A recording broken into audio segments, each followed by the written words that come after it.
बोलिए सदगुरुदेव की जय। संत सम्राट सदगुरु कबीर साहब जी, सभी संत महापुरुष और प्रेमी सज्जनों को मेरी तरफ से 3 बार साहेब बंदगी।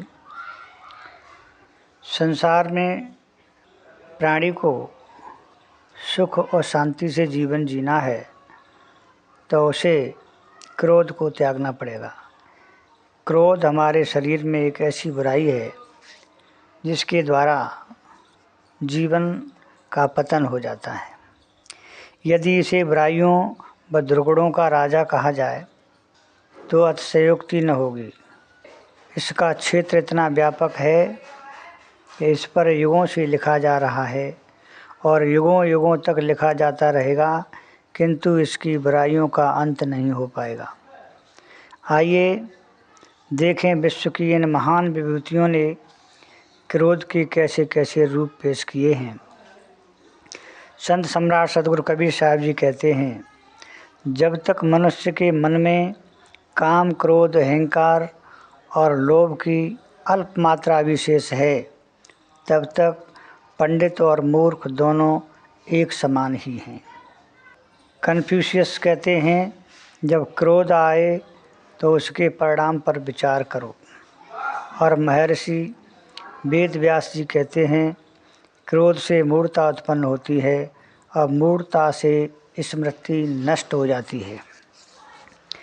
इन महान विभूतियों के क्रोध के संदर्भ में जो विचार हैं वे उनके अनुभव सिद्ध हैं। इन विचारों को चैलेंज नहीं किया जा सकता, क्योंकि इन परिस्थितियों में इन अमूल्य विचारों का जन्म हुआ होगा। ये परिस्थितियाँ आज बदल नहीं गई हैं। हाँ, इन अमूल्य विचारों ने लोगों के जीवन अवश्य बदल दिए हैं। जिन्होंने इन विचारों को शिक्षा मानकर जीवन में अपनाया वे आज सफल हैं। जो शिक्षापूर्ण वचन के एक कान से सुनकर दूसरे से निकाल देते हैं वे मूढ़ हैं। मूढ़ व्यक्ति कभी सफल नहीं हो सकता। आज भी जब हम सुबह सुबह समाचार पत्र का अवलोकन करते हैं तो अक्सर ऐसे समाचार पढ़ने को मिलते हैं कि किसी ने क्रोध में आकर किसी को चाकू भोंक दिया या गोली मार दी या फांसी लगाकर मर गया। ऐसे कार्य करने वाले जितने भी शख्स हैं उनके संबंध में मैं दावे के साथ कह सकता हूँ कि ये सभी कमज़ोर हृदय के होते हैं। इनमें आत्मबल की कमी होती है, शरीर दुर्बल होता है। ऐसा दुस्साहसपूर्ण कार्य ऐसे लोग क्रोध में ही कर सकते हैं, क्योंकि क्रोध की यह विशेषता होती है कि वह व्यक्ति के सोचने समझने की शक्ति का हरण करके उसे पशु बना देता है। किसी पशु से किसी ऐसे ही कार्य की आशा की जा सकती है जो इंसानियत के विरुद्ध हो। इस प्रकार आत्मनियंत्रण खो देने वाले व्यक्ति का अपना जीवन बर्बाद कर लेते हैं और क्षणिक आवेग उन्हें जेल की सलाखों के पीछे पहुंचा देता है। यदि हम जेलों में जाकर कैदियों एवं सुधार गृहों में जाकर बाल अपराधियों से बात करें तो उनमें से अपने गुनाह के लिए अधिकांश का यही उत्तर होगा कि हमें पता नहीं कि क्या कैसे हुआ, बस गुस्से में ऐसा हो गया। अब आप स्वयं सोचिए कि एक क्षण का क्रोध और जीवन भर का कलंक। इसलिए क्रोध से आपको यथासंभव बचना चाहिए। क्रोध आपकी सफलता के मार्ग की सबसे बड़ी बाधा है। यह बनते काम बिगाड़ देता है। क्रोध से आपकी उस शक्ति का ह्रास होता है जो आपकी सफलता में आवश्यक होती है। क्रोध आपके आत्मबल को कमज़ोर करके आपको निर्बल बनाता है। यदि आप क्रोधी हैं तो इस बुरी आदत को तुरंत त्याग दें। दिखावे के लिए ही यदि क्रोध करते हैं तो भी यह बुरा है। क्रोध का हर रूप बुरा है। ये आपकी मानसिक शक्ति का नाश करता है। आपको जो शक्ति काम में लगानी चाहिए वह क्रोध की आग में जलकर राख हो जाती है। और अंत में हॉरेस फ्लेचर का यह कथन याद रखें, क्रोध एवं चिंता के कारण व्यक्ति केवल निराश ही नहीं होता बल्कि कई बार तो क्रोधावेग में उसकी मृत्यु तक हो जाती है।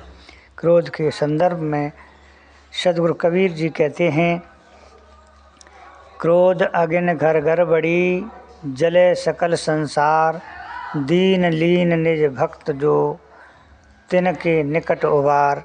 क्रोध की अग्नि घर घर में बड़ी हुई है, हर मानस मन में सुलग रही है और इससे सारा संसार जल रहा है, परंतु ब्रह्म भक्त अपनी ज्ञान भक्ति की साधना में लीन हैं।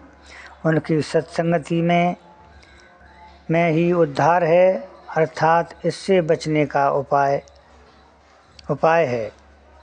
इसलिए मनुष्य को क्रोध नहीं करना चाहिए। अहंकार को मद भी कहते हैं, मद अर्थात नशा। अहंकार व्यक्ति का नाश कर देता है।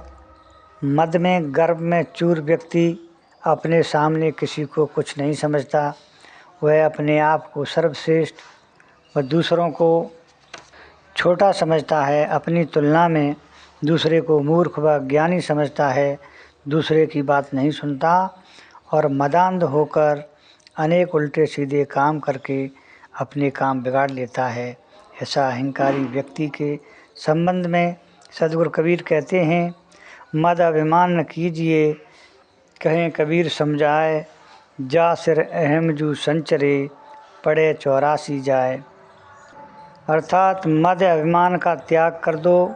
कबीर साहब समझाते हुए कहते हैं कि जिसके मस्तिष्क में अहंकार का प्रवेश हो जाता है वह सदा 84 के फेर में पड़ जाता है। घमंडी आदमी के विवेक को धुंधला कर देता है, क्योंकि घमंडी व्यक्ति अपना मूल्य अधिक आंकता है। वह स्वयं को दूसरों से बढ़िया और ऊंचा आदमी समझता है। अहंकारी यदि शक्तिशाली हो तो वह अपनी शक्ति का उपयोग दूसरों को सताने में करता है। अहंकारी सदा अविवेकपूर्ण कार्य करता है।